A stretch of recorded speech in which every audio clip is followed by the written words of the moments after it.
Hey everyone, welcome back to the channel. In today's video, I will show you how to use LoveArt AI with a complete guide for the art creation in 2026. So if you want to generate AI artwork quickly and easily, this walkthrough will help you understand exactly how it actually works.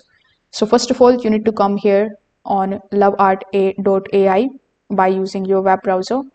So when you are here on the official website of LoveArt AI, you will have to either sign in or create a free account.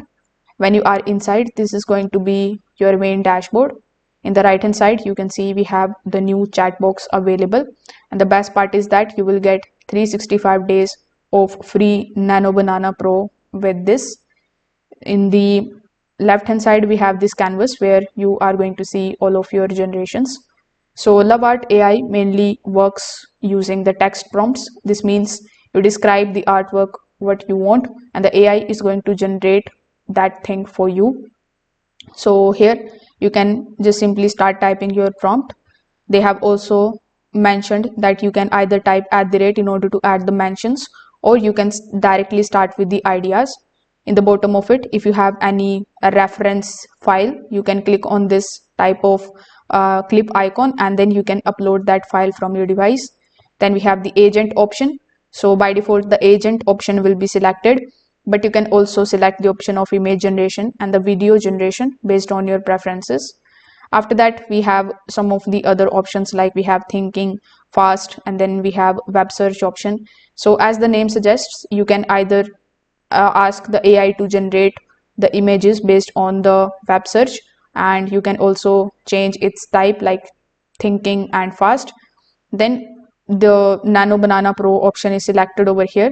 So let's say I'm going to type this prompt here: a futuristic city at night with neon lights and cyberpunk style. If I hit enter, it is going to generate that particular image for me over here in the left hand side. If I like it, it is well and good. If I don't like it, I can just simply ask it to regenerate the image for me. Now once the image is generated, you can also just do changes into it with the help of these tools available in the left hand side. We have the selection tool available, then we have the hand tools available. You can also upload your own image over here. Then you can also select the image and you can just simply use the image over here. So it also works like we create the workflow in Figma. So it works like the same, but with the help of AI. So that's how you can start using LoveArt AI. So if this video helped you out, make sure that you like this video and subscribe to the channel. If you have any questions, you can just simply drop them in the comment section below. Thanks for watching and I will see you in the next one.